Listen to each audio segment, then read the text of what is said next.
Que é live. Acreditam qualquer coisa lá, né, gente? Me ajuda. Aqui estão por live. Viu? Estão por live. Tá, não sei por onde eu começo. Vocês querem começar fazendo pergunta já? Não? Se a senhora pudesse começar já contando o caso, né? Como que chegou aqui, seria. Aí a gente vai começando com pergunta. Tá. Caso vai surgindo, pode ser? Que assim fica mais fácil. Pode falar direto.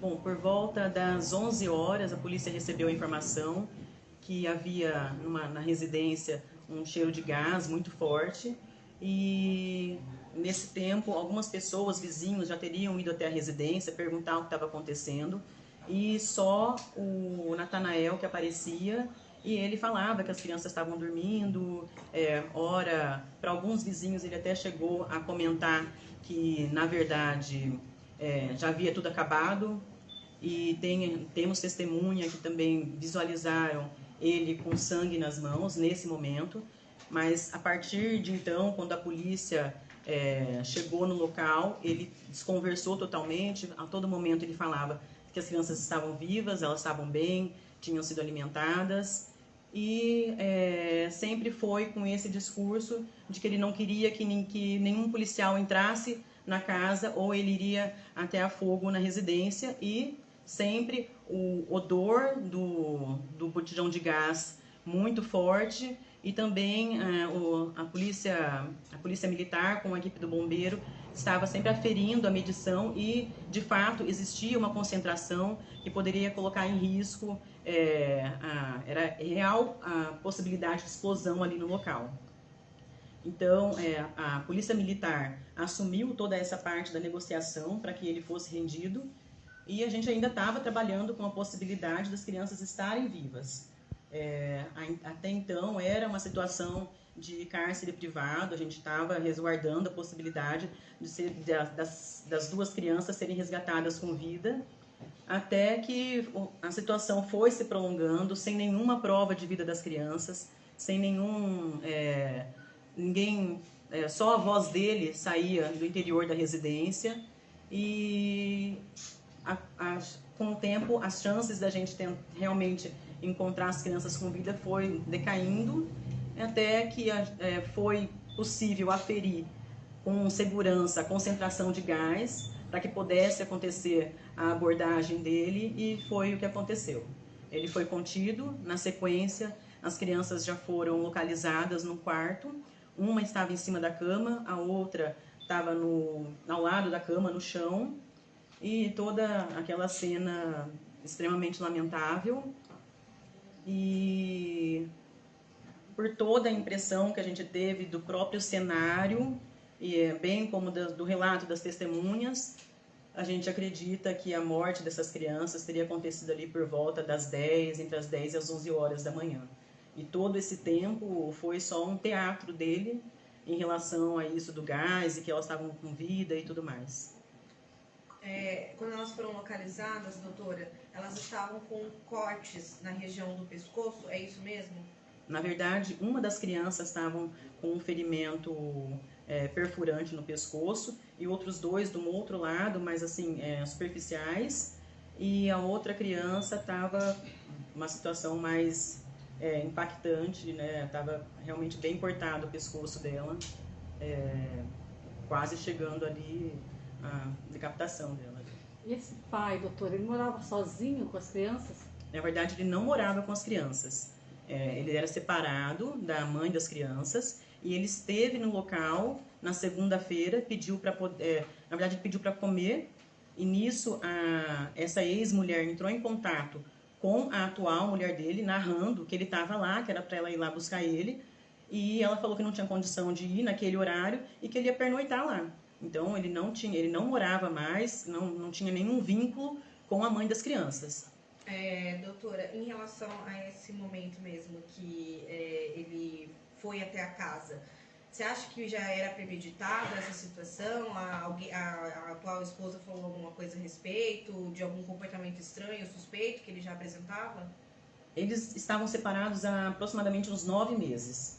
E teve uma separação conturbada, mas assim, já tinha algum tempo em que o relacionamento deles estava ok. ele visitava as crianças, tinha um bom relacionamento com as crianças mesmo após a separação. As crianças tinham muito afeto por ele, inclusive uma tia que eu consegui conversar ontem falou que na segunda-feira que ele estava na casa da criança, a menorzinha ficava no colo dele o tempo todo. Então era uma relação bem afetuosa, não esboçava nenhum comportamento violento contra as crianças. Houve desentendimento entre o casal enquanto eles tinham um relacionamento, mas também tive a informação de que nesse período que ele teve na casa, ele chegou a conversar com a ex-mulher no sentido de querer reatar o relacionamento, e ela falou que não tinha intenção, mas assim, não houve uma discussão, ele aceitou, foi uma conversa amigável entre os dois. E após isso, tanto é que ele ficou na casa e foi tudo tranquilo até o desfecho, né?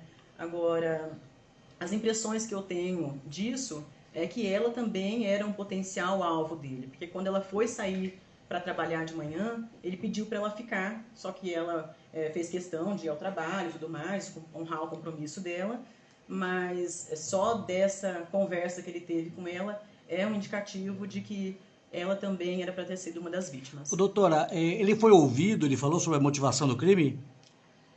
No momento, no local, eu estava presente, conversei com ele simplesmente não falava nada, ele gemia, nada inteligível, assim. E hoje eu estive também na delegacia para conversar com ele, expliquei para ele a situação, né? Falei, pelo menos honra a memória das suas filhas, né? Vamos fechar essa história. E fiquei bem chocada com a reação dele. Eu mostrei a foto das meninas que eu tenho, né? As duas bem. Mostrei, ele falou que ele não conhecia aquelas crianças, que ele não tem filho. Falei da Janaína, ele falou que não tem ex-mulher, que ele não conhece nenhuma Janaína. Perguntei se ele esteve em Taquarituba, ele falou que não esteve em Taquarituba. E por fim eu perguntei qual era a última lembrança. Ele falou que não lembra de nada, não conheço Janaína, não tenho filhos. Perguntei a última lembrança que ele tinha, ele falou que a última lembrança que ele tinha é quando ele estava trabalhando na roça. Doutor, e como que fica, então, agora as investigações a respeito disso? A perícia vai confirmar que ele realmente utilizou um objeto cortante, no caso, acho que a faca, né? Isso. Nós apreendemos 3 facas na residência.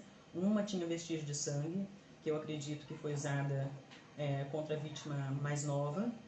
E outras 2 que não tinham vestígios visíveis de sangue, que a gente vai depender da perícia para confirmar a presença ou não de substância sanguínea nelas. Doutora, surto psicótico realmente? Não nesse momento, não é algo que a gente está trabalhando e também não cabe a nós, nessa fase de inquérito também, vai ser uma demanda possivelmente que vai ocorrer na fase judicial, mas ele não tem nenhum histórico de surto psicótico, ele não passava por nenhum tratamento psicológico. As pessoas que conviviam com ele falaram que ele sempre teve um temperamento normal, trabalhador, responsável. Na casa não foi encontrada nenhuma substância ilícita, então descartar a possibilidade que ele poderia estar drogado. O que foi encontrado foram 4 latinhas de cerveja e só, nada além disso. O doutor, ele era realmente o pai ou é o padrasto das crianças? Ele é o pai das crianças. Existia uma terceira criança na casa, quando a mãe saiu, ficaram 3 crianças e ele liberou essa outra criança, que na verdade era filha só da mãe. Ele é unilateral da mãe. Doutora, e essa ele liberou para ir à escola. Ele tinha passagens pela polícia, alguma ficha criminal? Ele não é do estado de São Paulo, então o que a gente tem em São Paulo que a gente conseguiu apurar é uma violência doméstica em 2017 na cidade de Chavantes contra a Janaína. E agora, então, o pedido de prisão já preventiva já foi liberado, a justiça já aprovou. Já converteu o flagrante em preventivo. E ele permanece preso? Isso, e daí ele vai ser transportado provavelmente para o CDP de Cerqueira César agora. Doutora, a senhora que lida bastante com situações delicadas na polícia, como foi para a senhora esse caso? Crime que envolve criança, todo mundo fica muito abalado, né? Então, até mesmo todos os policiais que estavam ali estavam visivelmente emocionados depois. Era uma cena muito chocante. A posição das crianças, então a menor delas estava na cama, de tudo que a gente está juntando, Eu acredito que ela foi a segunda a ser assassinada por ele. Ela provavelmente devia estar dormindo. E a outra estava num cômodo meio dividido entre sala e cozinha. E o fato teria acontecido nesse cômodo e ele arrastou ela até o quarto. Então, tinha muito sangue na casa. Muito triste mesmo, realmente. A senhora relatou que ele possivelmente quase decapitou uma das filhas? Isso. Um corte muito profundo na região frontal do pescoço dela.